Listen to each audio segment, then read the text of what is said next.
And Mercury is no longer in retrograde. Yay.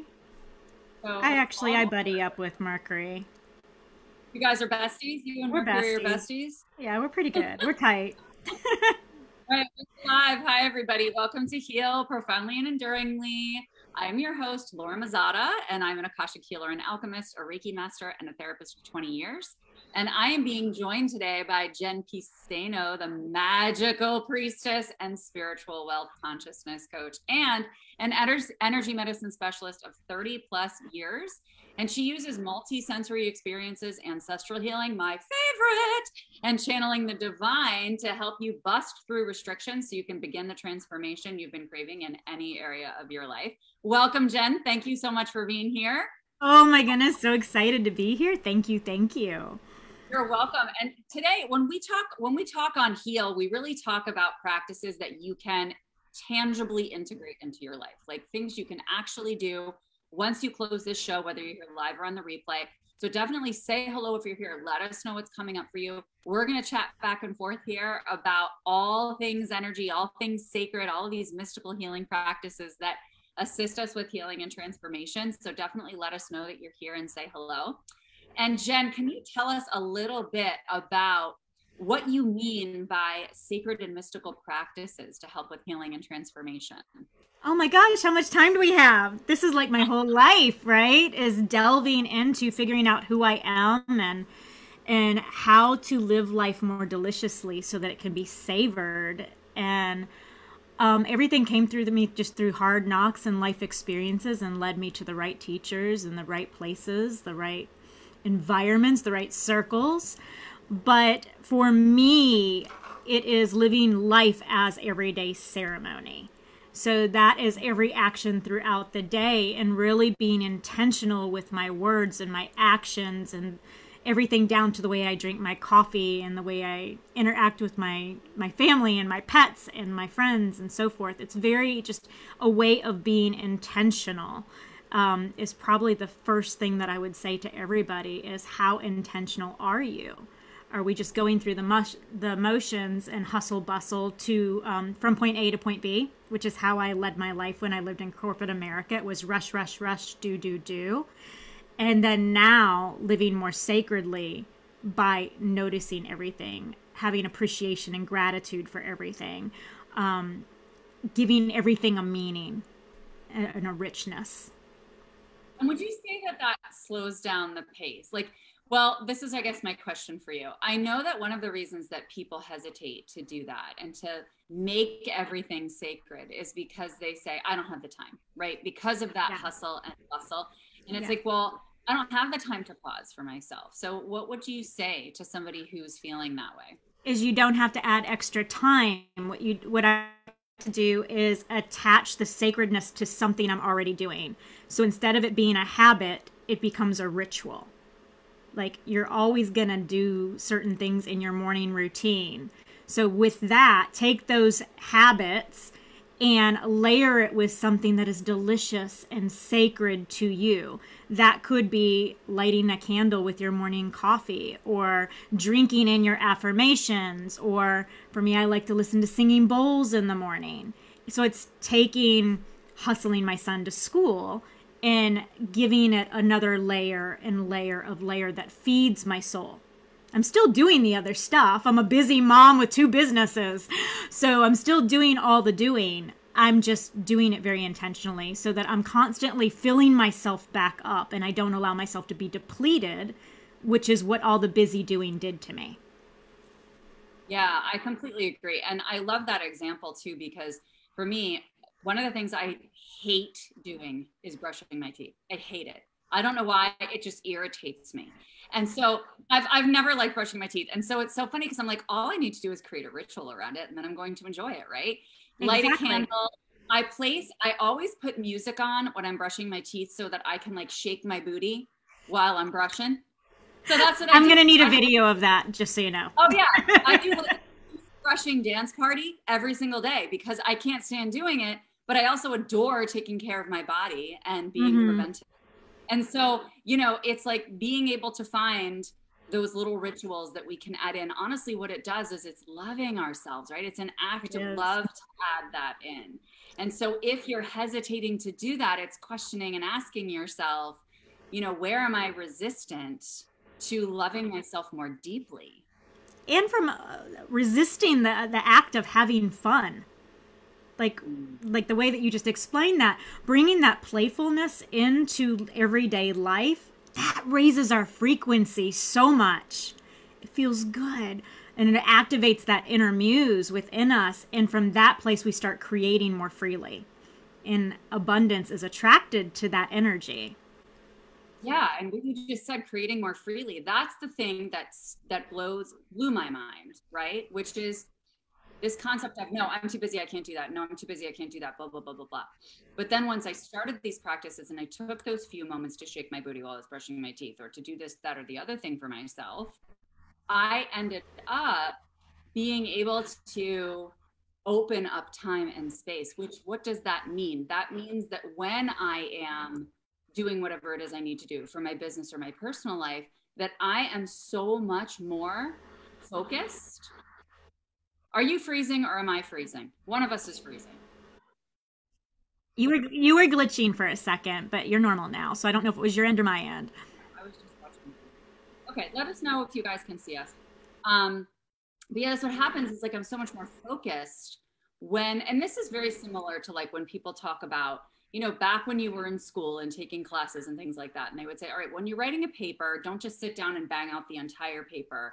Take breaks, you know, take care of yourself, go outside, like clear the air, and then you'll have more focus, you know? So it's being able to do that preventively so that you don't end up burning out. Of course, you and I now can write a book in, like, you know, a hot second in one sitting. And it feels so good. Yes, because we're receiving it. And I think that's the important part, that I had to really, really go through some hard lessons in life to learn, is that it does not have to be hard. It gets to be easy. And for me, going in the life early on with a masculine energy of hustle and grit and grind, and then balancing that now with all the doing, but in this ebb of flow receiving, has been transformational for me. I'm doing both, but it's balanced. Whereas before, when I was going from one to the other, it was swinging like a pendulum. I was all in my masculine or all in my feminine. And both of those are destructive in their own right. Correct. But that's also so normal to go this way and all the way this way, and then kind of find your middle. So any of you who are here live or on the replay, remembering that, you know, don't kick yourself if you're in that zone where you're kind of like, oh, I'm kind of like all over whatever, I'll do whatever, or I'm so rigid, right? And it's normal to kind of find your balance there. So if somebody's starting out to try to find this balance and introduce some of that harmony into their lives, like, where did you begin with that, with implementing that so they can start this journey? Oh my goodness. I was 100% in my masculine in corporate. I worked for a petroleum company, and that was like balls to the wall, right? Just go, go, go, do, keeping up with all the guys and trying to outperform everybody. And then from that into the priestess path was 100% in my divine feminine. But in the priestess path, what we did is brought it into harmony by understanding and finding awareness of what is our masculine, what is our feminine, and how to marry the two together. So it really is a blending of the energies. And how you do that, I think, in the beginning is just being aware of where you are right now. Are you running through your day 100% in your masculine, or are you 100% in your feminine? And can you bring it in a little bit more? And just keep bringing it in until you're at that midline, which is where I find flow and balance and peace and joy and ecstatic living, right? And that's kind of my warning of where I am. If I'm not in that state of flow, then I know I'm on one side more than the other. Yeah, and I think sometimes this can show up for people when they are kind of blaming or bitching about the masculine or the feminine. And when oh yes, you have to have both. I mean, you have to have both, and it has to be an honoring of both, not bastardizing one versus the other. If you're all in one, you're going to burn out, or you're not going to get anywhere. the two support each other. It's just like yin and yang, dark and light, hot and cold. You have to have both. And the blending of them is a beautiful process if you allow yourself to surrender into it and allow it to be playful and curious, you know, getting really curious about what life is if it doesn't have to be so hard. I think a lot of us are addicted to the hard of the doing. We were, at least I was schooled that was the secret to success, right? That's the only way you get ahead. And that's not true. It's just simply not true. I also know that it connects us to other people, like complaining about things, focusing on the negative, focusing on the struggle, talking about all the stuff that you want to bitch about, like that we can connect with people, particularly like the water cooler conversations. Yes. And it's habitual too. It's very habitual. It's habitual. It's not something to blame yourself for, but to also recognize that that's not a reflection of who you truly are. And to be very aware that when you get so habitually used to that, your brain becomes wired to connection with negativity. Right. And so it's about creating that connection with yourself and with others through play, like you were talking about, or desire, or excitement, or creativity. Right. And just that understanding of, okay, you have this connection, you're with these people, they bitch.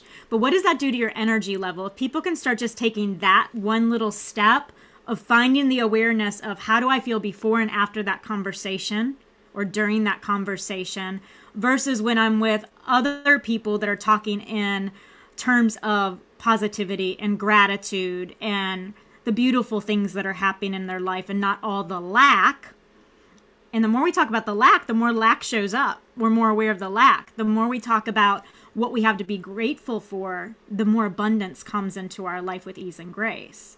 So I like to see and monitor and measure, where am I on my frequency based on who I'm with?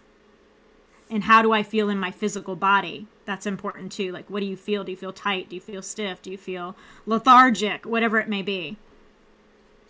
Yeah, and that's why I teach people too, you know, really getting in touch with and intimately connected with the different layers of your being, like your physical body, like you were saying, your emotions, your thoughts, your energy, etc.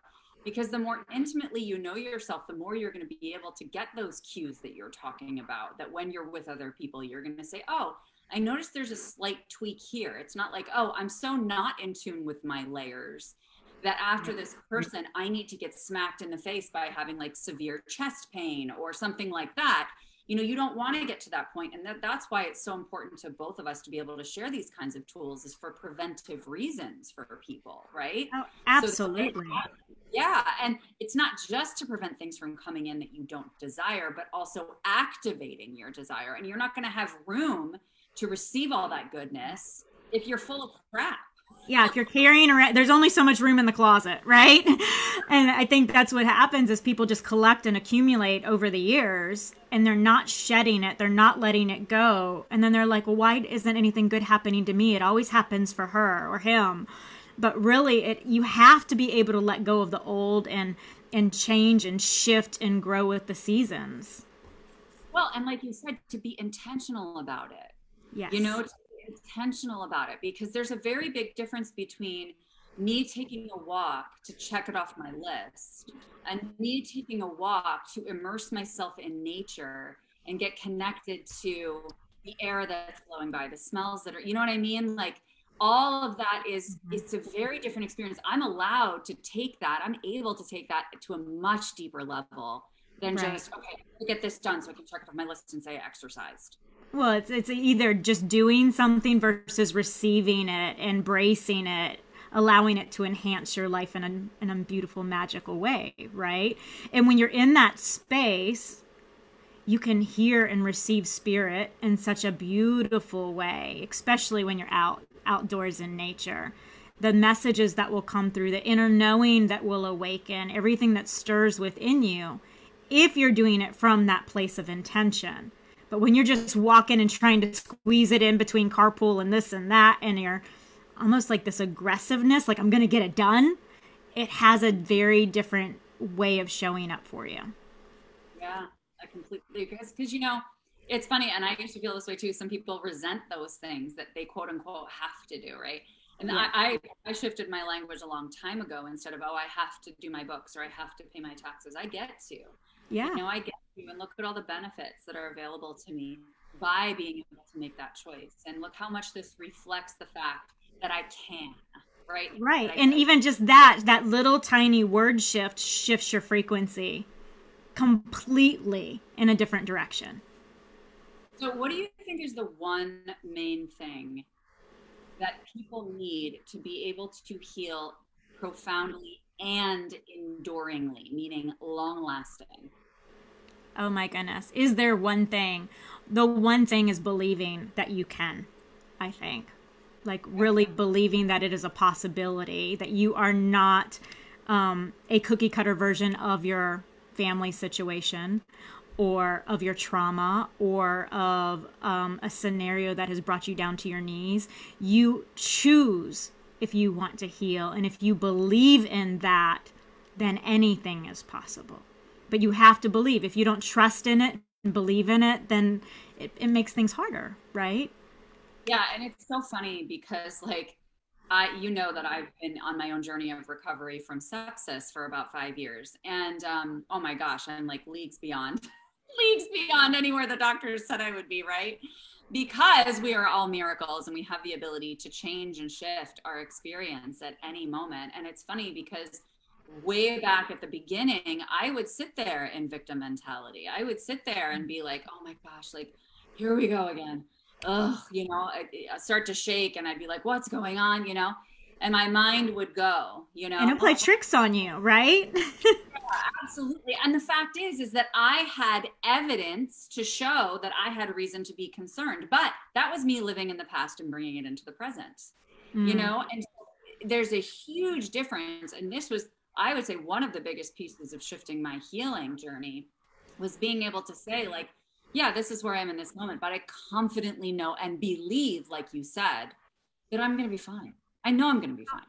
I You get know, it. like I totally know I'm going to be fine. I don't know exactly what that's going to look like and when, but I 100% know that I'm going to be fine. You know, and that every time, it's funny because each time that symptoms come forward, each time something comes up, I'm better and better and better and further and further and further I love in it. getting to the point where literally that's not even going to show up anymore. You know what I No, but mean? you got your mind right and you have your beliefs right and you've unprogrammed all the things that you know when we go to the doctor and stuff it is scary because they don't always have the best bedside manner, and I love medicine when we need medicine and they're available to us, but I know what I went through with infertility. And I didn't always have the best bedside manner from the doctors I worked with. And they plant those seeds. Now, we allowed those seeds to be planted, so we can't blame anybody for that. But, you know, when I wasn't holding my pregnancies, I was telling myself the story that my body couldn't do what my body was supposed to do. And I had to really do some deep digging to get my mind right and know, like, no, my body is perfect and I am going to hold a baby and I am going to be a mother and I am going to conquer this. And I was unexplainable non-pregnancy before that. And I had to blow that out of the water, right? And you have to go through these things, but you have to be able to take the information and then make it your own, without allowing that to be the story you are attached to. I Right. do believe in miracles and I believe in limitless possibilities. And I've seen it happen in my family time and time again, where we were told one thing and we created a completely different scenario. 100%. And I'm so glad that you referred to it as a story, because that's exactly what it is.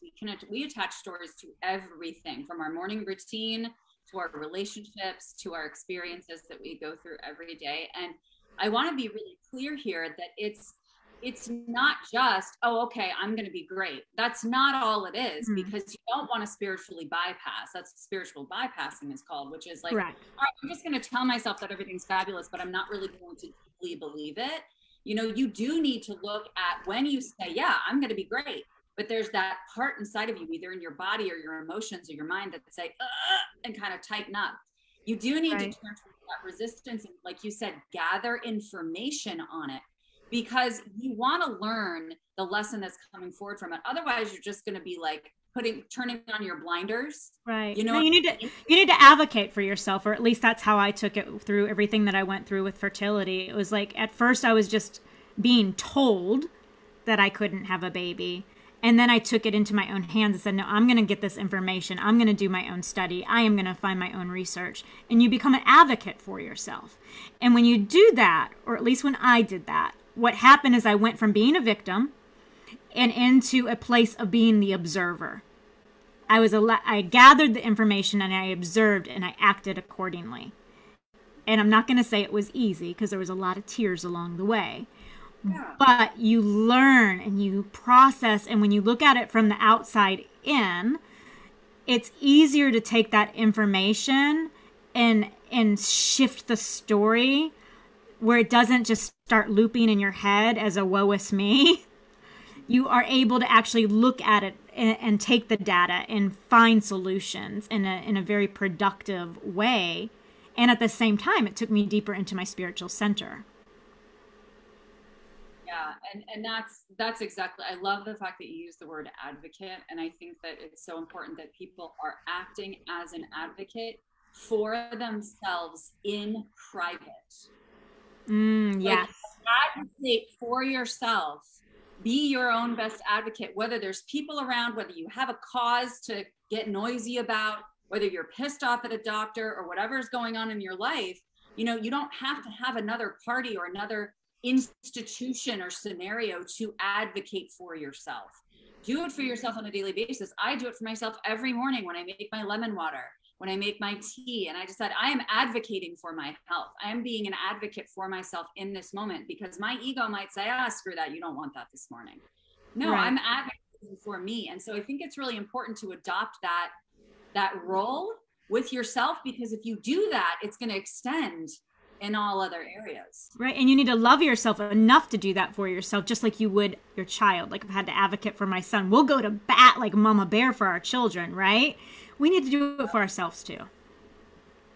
Yeah, exactly. I learned that after I had my first child. I was like, you know, the way I took care of my body when I was pregnant and the way that I advocated for my child, I was like, why don't we do this for ourselves? Like, on a daily basis? Like, why does it have to take pregnancy for us to decide to like put the good things in our bodies, right? Like, make that, again, like you said, it's a choice.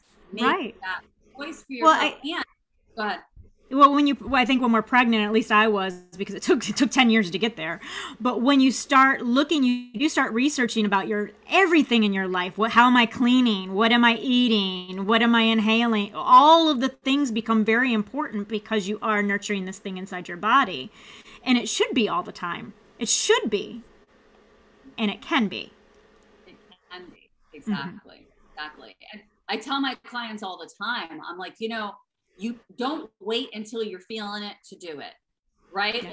Talk about being that advocate for yourself, making those choices. Don't be like, well, but I feel really anxious today, so I can't go do this or that. Or I feel really frustrated, or I feel this or that, so I can't do that.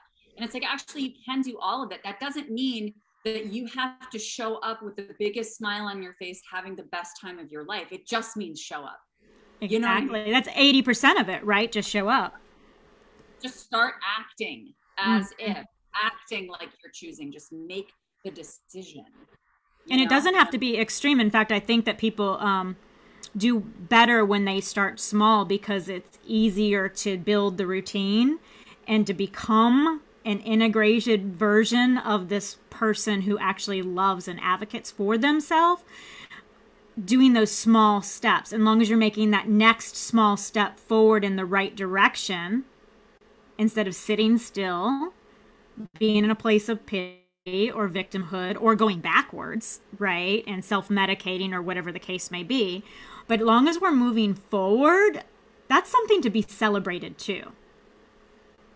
I'm so glad you said the word celebration, because that's exactly what you're about, right? Is ecstatic living and like bringing that vibe forward. And I did a whole challenge in Room for Healing, I think last December, which is my private Facebook group, on celebration, because it is the best way to internalize something so that it's easier going forward. You're giving yourself the message. Yes, just like you said earlier, if you focus on lack, you're going to have more lack. Right. If you focus on what it is you really desire and you celebrate yourself for it, it's just like behavioral training of like an animal, right? And it's like, oh, good job. You dropped the ball. Good job. I want the treat. Give me the treat. Exactly. And you're celebrating, and it internalizes it and makes it part of the fabric of who you are. And so I love that, because that is one beautiful tool that you guys can implement starting now, is just to celebrate every little thing. Even if it's, oh my gosh, I got dressed today. I put on makeup today. I did my hair today. Whatever it is. And just start to celebrate yourself, because it's going to be easier to be your own advocate when you're celebrating yourself. My energy's behind it, so it's going to be received. No, I was saying that, like, with celebration, sometimes that's hard for people to celebrate themselves, because there's this, so many women have an upbringing that they weren't allowed to be celebrated. And it was, it was fawned upon, right? Even from bragging or not being ladylike or whatever that may be. So if there's a resistance to celebrating yourself and that's uncomfortable, the first thing I would say is get yourself around women that will celebrate you. Become involved in circles of people that make that the norm, that celebrating and lifting each other up is the norm. And the other way that I like to do for people that are struggling to celebrate themselves, or while they're learning how to celebrate themselves, is for you to start celebrating other people, complimenting other people.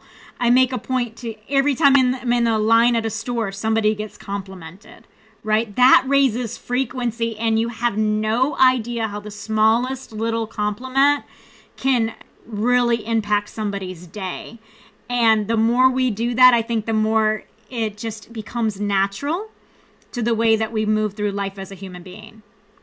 Oh my gosh, I love that so much. And I totally agree. My teenage daughter is like, Mom, stop it. You don't even know that person. And I was like, even better. We're all connected, my friend. And like, especially like at the end of her dance competition or her dance performance or something, I'll go up to one of the girls who's in her performance and I'll be like, you were phenomenal. She's like, Mom, you're so embarrassing. I'm like, yeah, well, that's okay. I'm okay with being embarrassed, because I'd rather lift the vibration, like you said. Right. Of the and it makes a difference. And she may need to hear that. Who knows if her parents celebrated her or not? You may be the one person that celebrated that child, and that can make all the difference in how she goes through life. Right. Or, I mean, I teach my son this, and he's only 9, but we do this in all the department stores. We compliment people as we're walking past them in the aisles or what have you. And it's addictive in a way, and it's fun, and it's playful, and it makes him feel good when he makes people smile. And it has a ripple effect. And I think that's the part that is most important to me, is those tiny little acts of kindness have such a beautiful ripple effect out into the world. I totally agree. So can you let people know where they can find your fabulous self if they want to? Oh my goodness. Well, in your world, of course. Mystic Circle is my complimentary group, and you can find that by going to facebook.com/group/Jen Piceno. And I will drop my link tree in the comments of the Zoom, so you can find me in all the other wonderful places. My website's jenpiceno.com, which you can see on the screen. And you will always find me poking around on Laura's Facebook page, commenting on all of her posts. So make sure you say hello to me, and I will definitely comment back. Wonderful. Thank you. And I would love for you guys to just pop in the comments, again, whether you're live or on the replay. What is one thing? Rosie already did it. Thank you, Rosie. She said that she's going to make that comment to someone that she doesn't know when she's out and about to help them feel loved. So what is one thing you're going to shift? One thing you're going to change going forward after listening to this is going to assist you with healing, going to assist the collective with healing moving forward. Let us know. And this is a good time to start putting out those new changes. We have a full moon in Aries coming up on Wednesday. We're already feeling that energy. That's very fiery energy. So this energy is really all about momentum, getting in touch with our desires, forwarding those things that we really want to bring into our lives. And Jupiter just went direct today, which is the planet of luck and abundance and good fortune. And so we have all of this like really high vibe energy. Let's take advantage of it and make this easier on ourselves. Okay. And then if you need to reach me, you can contact me at lauramazzotta.com. And that's 2 Z's, 2 T's. Thank you so much for joining us, Jen. Thank you for having me. I love you guys all. Mwah! Have a beautiful day. I'll see you next week, Monday at 12:30 p.m. Eastern for another lovely episode of Heal. Mwah! Have a beautiful week. Bye.